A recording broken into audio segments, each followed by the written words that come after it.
ఇప్పుడు కూడా మీరు ఆన్ లోనే ఉన్నారు. పెయింట్ వేస్తూ నువ్వు సగం డబ్బులు తాగుడికే పెట్టావు, సగం డబ్బులు ఈవిడ కొట్టడానికి పెడుతున్నావా? నేను నరకం చూస్తున్నాను పెళ్ళైన కంటే. నాకు ఈ భర్త వద్దు మేడం, నాకు వద్దు అంతే. ఈ భర్త వద్దు నాకు. అలా కొడితే ఎవరింటారండి? ఆవిడ ఇప్పుడంటే పిల్లల ముందు బయటపడింది కానీ చిన్నప్పటి నుంచి హింసిస్తున్నారంట కదా పిల్లలు చిన్నగా ఉన్నప్పుడు. నా పిల్లల్ని నాకు అప్పచెప్పండి మేడం, నాకు మటుకి భర్త వద్దు. అమ్మ నువ్వు కాసేపు ఆగుతావా? వద్దు అని 100 సార్లు చెప్పినంత మాత్రాన ఒక్క నిమిషం ఆగండి. అతను ఏదో చెప్తున్నాడు కదా, నువ్వు మాట వినో మొండిగా ఉంటాను. కావాలని ఎవరు కొట్టరు కదా మేడం. ఎందుకు కొడతారు? కొట్టడానికి కూడా రీజన్ ఉంటుందా? భార్యను కొట్టొచ్చా? కొట్టకూడదు మేడం. ఏంటి మాట వినకపోవటం అంటే ఏం వినరు ఆవిడ? చెప్పండి, ఒక కారణం చెప్పండి. పోనీ వాళ్ళు ఏం వినరు చెప్పండి, మీరు నేను చెప్పండి. ఏం చెప్పినా కూడా మాట వినకుండా నా మీద అరవడం. మీకు భోజనం పెట్టరా ఇంటికి రాగానే? పెడతారు మేడం. మీరు అడిగింది ఇస్తారా?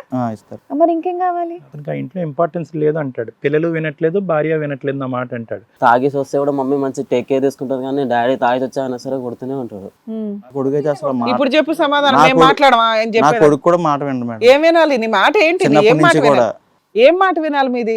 మీరు తిన్నగా ఉంటే వాళ్ళ మాట వింటారు, మీరు తాగొచ్చి ఏది పడితే అది మాట్లాడితే వాళ్ళు వింటారా? వాళ్ళకి అసహ్యం వేస్తుంది మీరంటే. గతి లేక తండ్రి కాబట్టి, జీవితకాలంలో తండ్రి ఉండాలి కాబట్టి అడుగుతున్నారు వాళ్ళు. ఏం మాట వినాలి ఇండి? అసలు మీకేంటి కష్టం? వీళ్ళ ముగ్గురితో మీకేంటి కష్టం? మీరు తాగి బానిస అయిపోవడానికి కారణం ఏంటి? ఒక 5 ఏళ్ల నుంచి మరీ సివియర్గా ఉందంట. ఎందుకు మీకు అంత కష్టం ఏమొచ్చింది వీళ్ళతో? చెప్పయ్యా, నోరు మెదుపు. మాట వినరు. ఏం వినాలి పోనీ చెప్పండి. ఒక్క నిమిషం రాజశేఖర్ గారు, మాట విన్నటువంటి కొడుకు కూతురు ఇక్కడ ఇంత బుద్ధిమంతుల్లాగా వచ్చి వాళ్ళు ఏం మాకేం అనిపించట్లేదు, బుద్ధిమంతుల్లాగా వచ్చి తల్లిదండ్రులు కలపండి అని అంటుంది. మాట విన్నటువంటి కొడుకు ఏమంటాడంటే నీ కర్మకు నువ్వు పో, అట్లీస్ట్ నీ పీడ ఎలాగైనా విరగడైపోద్దని అంటాడు. అలా కాకుండా వాళ్ళిద్దరు ఇక్కడ కూర్చుని మీ ఇద్దరు కలిసి ఉండాలని కోరుకోవటానికి ఒక బలమైన కారణం చెప్పండి. మంచి పిల్లలా కాదా వాళ్ళు? పిల్లలు మంచోళ్ళే సార్. మరి ఏంటి మాట వినరు? అంటే చిన్నప్పటి నుంచి కొంచెం వాళ్ళకి మాట విన్న వాళ్ళైతే హ్యాపీగా మీ ఇద్దరు విడిపోతే వాళ్ళకి చాలా మంచిది. నీ నువ్వు బయటకు పోతావు, వాళ్ళ అమ్మ సంపాదించింది దాంతో ఆ పిల్లోడు ఆల్రెడీ ఫీల్డ్లోకి వస్తాడు ఇంకో 1-2 ఇయర్స్లో. హ్యాపీగా బతకొచ్చు వీళ్ళ ముగ్గురు.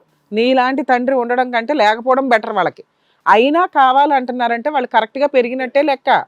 మీరు తాగటానికి కారణాలు లేకపోతే లేవు అని చెప్పండి. ఎందుకు ఇక్కడికి వచ్చి ఓ కారణాలు ఎత్తుకుంటున్నారు బియ్యంలో రాలేరినట్టు? మాట వినట్లేదు. ఎవరు ఇక్కడ ఎవరు మాట విన్నట్టు ఎవరు కనిపించట్లేదు. ఆవిడ చూసి మీరు అనుమానిస్తున్నారా? ఎక్కడికడితే అక్కడ ఇళ్లలో పని చేసి అరిగిపోయింది మనిషి.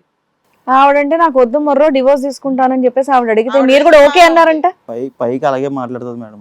లోపలికి వెళ్ళి మాట్లాడుద్ది. మీరు ఒక ప్రాపర్ రీజన్ చెప్పలేకపోతున్నారు వాళ్ళ మీద.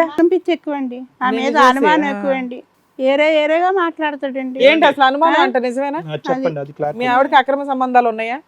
డౌట్ అండి నాకు. ఎవరితో డౌట్? పక్కింటోళ్ళ ఎదురింటోళ్ళ పనికి వెళ్తుంది అక్కడ? పనికి వెళ్ళే దగ్గర ఏమన్నా డౌట్? ఏం డౌట్ అండి? పెద్ద పిల్లలు ఉన్నారండి అక్కడ, ఎలా పడితే అలా మాట్లాడేస్తారా? మీకున్నారు ఎవరన్నా? నాకు ఎవరు లేరు. మంచోడు కదా. ఇప్పుడు ఆవిడే రివర్స్ నీకు ఎవరన్నా ఉన్నారని చెప్పేసి మిమ్మల్ని కొడితే మీరేం చేస్తారు? నన్ను కొడతాడండి, ఉండబెట్టకి నన్ను కొడుతున్నాడండి. ఎవరు ఉండే ఉంటారండి. మీ ఆవిడ అంటుంది మీకు ఎవరో ఉన్నారని చెప్పేసి అంటున్నారు. లేకుంటే ఉండరండి. తాగేసి ఎక్కడ పడిపోతాడో తెలియదు, ఎక్కడ ఉంటాడో తెలియదు, ఎవరింటికి వెళ్తాడో తెలియదు, ఇంటికి రావడం. దీనికి సమాధానం చెప్పాలి మీరు. నాకు ఎవరు లేరు మేడం. ఈసారి తాగి వచ్చి పడిపోతే అక్కడ ఉంటే అక్కడ వదిలేయండి అమ్మ. ఎందుకు మోసుకుని వస్తారు? నా అబద్ధం కూడా చెప్పట్లేదు. తాగితే నిజం చెప్తావా? పిల్లల గురించి మోసుకుని వచ్చి మళ్ళీ మర్నాడు మళ్ళీ పోసి చికెన్ ముక్కలు పెట్టండి మీరు. అడిలాగే తాగుతాడు. ఏమా ఆయన అవసరమా మీకు? కొంతకాలం బయటకు వదిలేస్తే ఏడోడ పడి ఎప్పటికప్పుడు కుటుంబం వాల్యూ తెలుస్తుంది. సగం మంది జీవితాలు ఇలాగే నాశనం చేసుకుంటున్నారు. మీ అమ్మను కొట్టి ఆవిడ అట్లా అయిపోయింది. మీ అమ్మకి ఏదైనా అయితే ఎవడ రెస్పాన్సిబిలిటీ? మీరు ఇద్దరు కావాలనుకోవడం పక్క మంచి పని. ఎలాంటి వ్యక్తి? మారతాను అనే వ్యక్తి. ఆయన నోరు తెరిస్తే అబద్ధాలే చెప్తున్నాడు పక్కన. ఇప్పుడు మీరిద్దరు అమ్మ నాన్న కలిసి ఉండాలి అని అంటున్నారు. నాన్న తాయి చనిపోయేటట్టు ఉన్నాడు, అమ్మ తన్నులు తిని చచ్చిపోయేలాగా ఉంది. ఎవరు ఉండకుండా అయిపోద్ది కదా మీ జీవితం. మీరేమన్నా అడగాలనుకుంటున్నారా? ఏం మాట వినలేదని ఒక్కసారి అడిగి చిన్నప్పటి నుంచి కూడా మీరు మాట వినలేదు కదమ్మా నా మాట. అంటే ఏ మాటలు అలా 2 చెవులు పనిచేస్తున్నాయి. ఇప్పుడు ఏం అడుగుతావు? అడుగు. ఏ మాట కూడా మేము కాదనలేదు ఇప్పటిదాకా. నువ్వు ఆ చదువుకోమన్నది వాళ్ళు చదువుకోలేదా? మార్క్స్ తీసుకురాలేదా? గర్ల్ ఫ్రెండ్స్ తో బాయ్ ఫ్రెండ్ తో తిరుగుతున్నారా? ఇంట్లో పని చెయ్యట్లేదా? నువ్వు రాగానే లేచి నుంచోలేదా? ఏం కావాలి నీకు? గాలి తిరుగుతున్నాడు మేడం. నువ్వు తిరుగుడు మీద ఆ పిల్లోడిది బెటరే.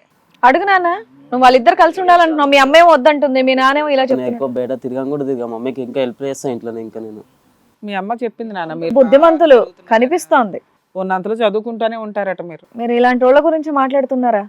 ఇక్కడైతే మాకు మీరే అబద్ధం చెప్తున్నారు అనిపిస్తోంది తెలుసా. సరే, ఇప్పుడు ఈ వయసులో మీ ఇద్దరు విడిపోయి ఏం చేద్దాం అనుకుంటున్నారు చెప్పండి. నేనండి పిల్లల్ని ఇద్దరిని తీసుకుని ఏ ఊరన్నా వెళ్ళిపోయి అక్కడ పెళ్లి చేసుకుంటానండి.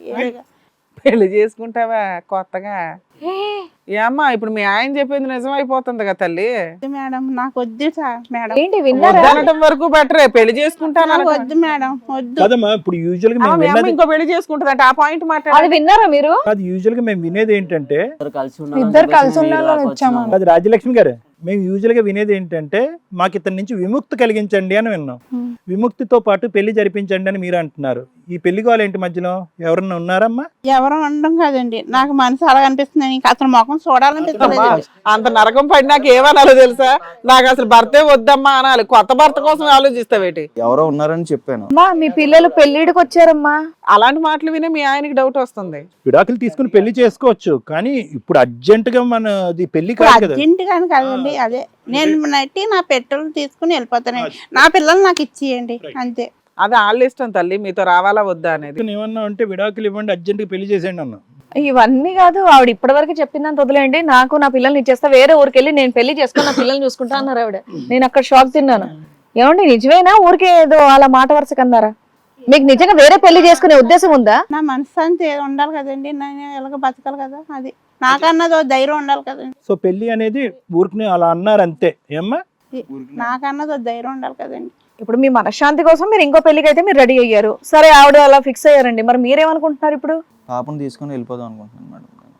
బాబుని బాబు బాబు తల్లి దగ్గర ఉంటాడు. అదేంటి మీరు అలా ఎలా పిల్లల్ని పంచుకుంటున్నారా ప్రసాదం పంచుకున్నట్టు? నేను మరి పిల్లల్ని వదలనండి, నాకు ఇద్దరు పిల్లలు కావాలి. నాకైతే ఆడపిల్ల కావాలి మేడం. ఎందుకు ఆడపిల్ల? ఎందుకంటే చిన్నప్పటి నుంచి నా మాట వింటది కాబట్టి. వినేది మాట వినేది ఆడపిల్ల, తండ్రికి స్వతహాగా ఇష్టం, నీకు ఇష్టం. ఆ పిల్లకి ఇంకో సంవత్సరం 2 సంవత్సరాలు పెళ్లి చేసి పంపించేస్తావు, మళ్ళీ అప్పుడు నువ్వు అనాథ అవుతావుగా. పర్లేదా? పెళ్లి చేస్తాం కదా మేడం. ఆవిడ విడాకులు ఇచ్చాక ఆవిడ ఏదో పెళ్లి ఏదో చేసుకుంటానంటుంది. మీకేమి ఏంటండి ఇంత వయసు వచ్చింది, పిల్లలు పెద్దగా అయ్యారు, కొంచెం కూడా ఆలోచన లేదా మీకు? ఏం మాట్లాడుతున్నారు అర్థమవుతుందా పోనీ ఇక్కడ వరకు వచ్చి? చెప్పినా కూడా వింటలేదు మేడం. ఇంకా ఎవరైనట్లా? నువ్వేనట్లేదా మీ ఆవిడేనట్లా? ఆవిడనట్లేదు. నేను తాగుడు మానేయచ్చుగా. కాబట్టి తాగేసి ఎన్నిసార్లు నేను ఏరే పెళ్లి చేసుకుంటాను, నాకు ఏరేగా అమ్మాయి ఉంది మీరు కల్పించిన ఆలోచన ఆవిడ మైండ్ లో బాగా గట్టిగా దూరిపోయింది. పాడండి, రోజు అదే పాడు. ఆయన అలా అంటున్నాడని నువ్వు కూడా ఫిక్స్ అయిపోయావా? గట్టిగా మైండ్ లో ఇంకా ఇది చేస్తారు, ఫిక్స్ చేస్తారు మీరు. హిట్ టీవీ యాప్, ఇందులో short news, live news, entertainment shows, movies, digital magazines తో పాటు మీ జిల్లా వార్తలను కూడా ఫ్రీగా చూడొచ్చు. అంతేకాదు కేజీ నుంచి పీజీ వరకు విద్యార్థులకు స్కాలర్షిప్ కూడా అందిస్తున్నాం. ప్రతి వారం 10 మందికి లక్కీ డ్రా ద్వారా ఒక్కొక్కరికి 10,000 రూపాయలు అందిస్తున్నాం. ఇంకెందుకు ఆలస్యం, వెంటనే హిట్ టీవీ యాప్ ని డౌన్లోడ్ చేసుకుని ఫ్రీగా ఎంటర్టైన్మెంట్ పొందండి. Hit TV app. Hit TV app. Please download hit TV app. Hit TV app ని ఫ్రీగా డౌన్లోడ్ చేసుకొని ఎంజాయ్ చేయండి. మీకు నచ్చిన ఎంటర్టైన్మెంట్ కోసం హిట్ టీవీ యాప్ ని ఫ్రీగా డౌన్లోడ్ చేసుకొని ఎంజాయ్ చేయండి. హిట్ టీవీ యాప్ ని డౌన్లోడ్ చేసుకుని ఆస్వాదించండి, ఆశీర్వదించండి. ఇంతమంది సెలబ్రిటీలు హిట్ టీవీ యాప్ ని డౌన్లోడ్ చేసుకోండి అని చెప్తున్నారంటే ఎంత మంచి యాప్ ఆలోచించండి. అమెరికా అమెరికా అమెరికా అమెరికాలో చదవాలనుకునే వాళ్ళకి విశ్వసనీయమైన పేరు మన శౌర్య కన్సల్టెన్సీ. UK లో 1 year masters, UK లో 1 year masters, 2 years work permit up to 5 years visa. Contact Saurya Consultancy. Contact 89851 89851.